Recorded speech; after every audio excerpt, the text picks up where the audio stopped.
the Honorable Brigadier General Kevin Wolfhurst, the Honorable Brigadier General Robert Spalding, the Honorable Rear Admiral William Pennington, ladies and gentlemen and friends, good evening. I would like to welcome you all to today's reception to join us in celebrating the 91st anniversary of the founding of the Chinese People's Liberation Army, PLA.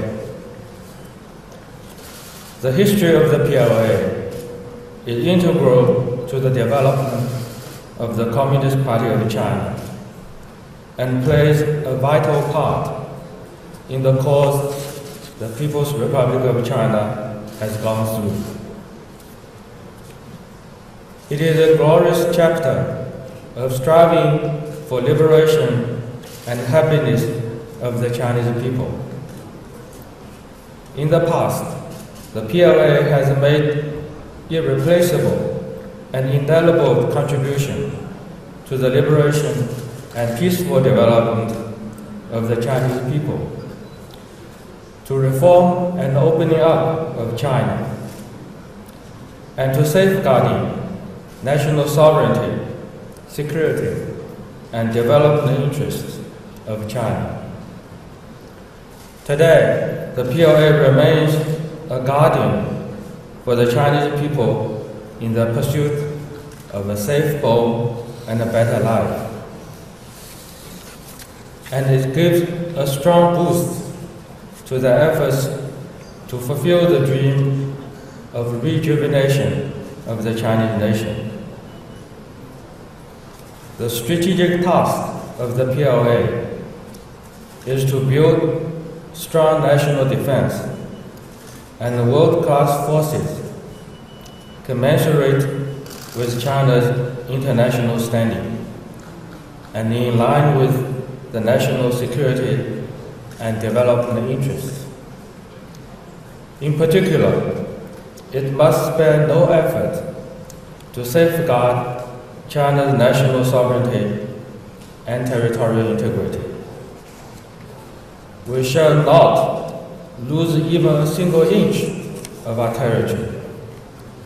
At the same time, we will never covet even a tiny bit of what belongs to others. The PLA has taken essential strides in fulfilling the dream of building a strong military through reform, taking on a new look for the world. China is committed to the path of peaceful development and adopts a national defense policy that is defensive in nature. The PLA will honor its international responsibilities and obligations and play a more important role in the United Nations peacekeeping operations, escort missions in the Gulf of Aden, and international humanitarian rescue and assistance. China is the biggest contributor of peacekeeping troops among the 5 permanent members of the United Nations Security Council, and takes up the largest share of peacekeeping assessment rates among developing countries. As such, the PLA is and will continue to be an important force that helps build world peace, contribute to global development, and maintain the international order. Ladies and gentlemen and friends, this year marks the 40th anniversary of China's reform and opening up. And next year, we will celebrate the 40th anniversary of the establishment of diplomatic relations between China and the United States. Back then, when diplomatic ties were just established between us, quite a few people were taken by surprise, calling into question the prospects of our relation. But the past 40 years have proved that our cooperation has delivered huge benefits to the people of our two countries and the whole world. China has always been a peace-loving country. The Great War itself is a symbol of defense. China's strategic goal is to develop itself rather than to challenge anyone else. China has no intention to challenge the international standing and interests of any other country or the existing international order and system. China adheres to the principles of peaceful development and win-win cooperation, and rejects any expansionist or colonialist path. China offers the world community unprecedented opportunities and opens up the prospects of jointly building a community with a shared future for mankind. Anyone without biases shall see this very clearly. The China-US relationship is now at an important stage of development. Historically, our two countries fought shoulder to shoulder in the world anti-fascist war.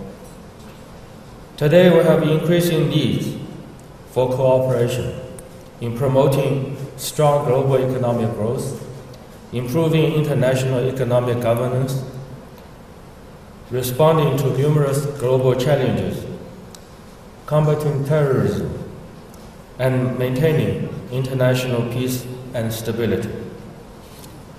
Looking ahead, China and the US enjoy vast prospects for cooperation, as our shared interests far outweigh our differences.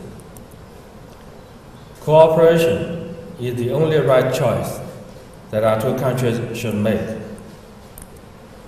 What the interests of our two peoples have put on us is the historical responsibilities to get the China-US relationship right, not the liberty for anyone to make it fail.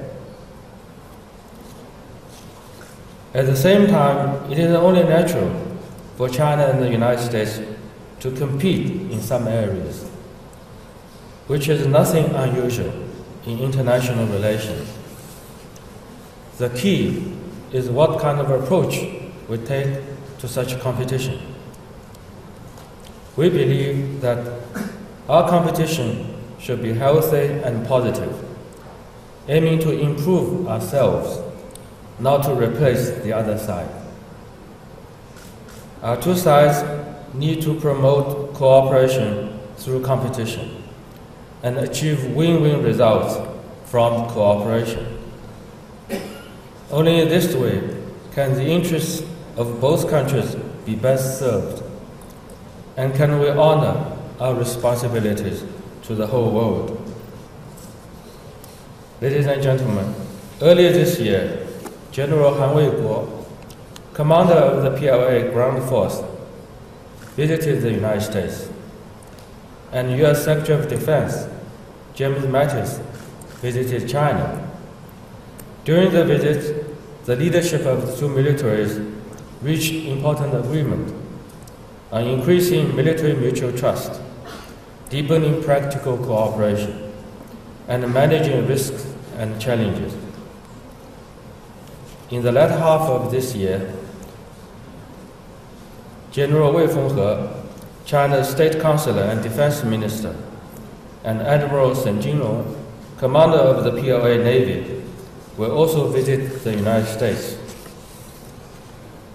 The two sides will work together to make the pie of shared interests even bigger and steer to the direction of mutual respect and win-win cooperation, with the view to making the meal-to-meal relationship a stabilizer in the bilateral relation.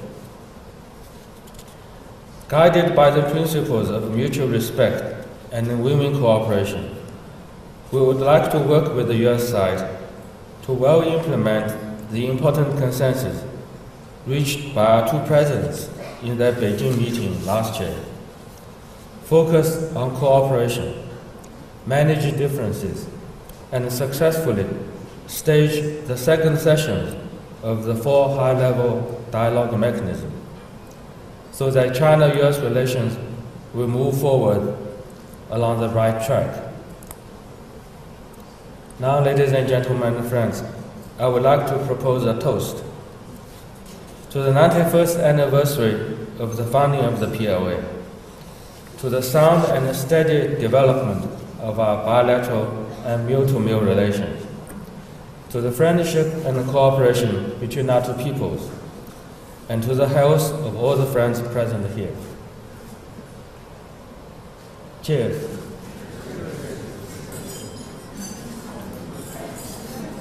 Thank you.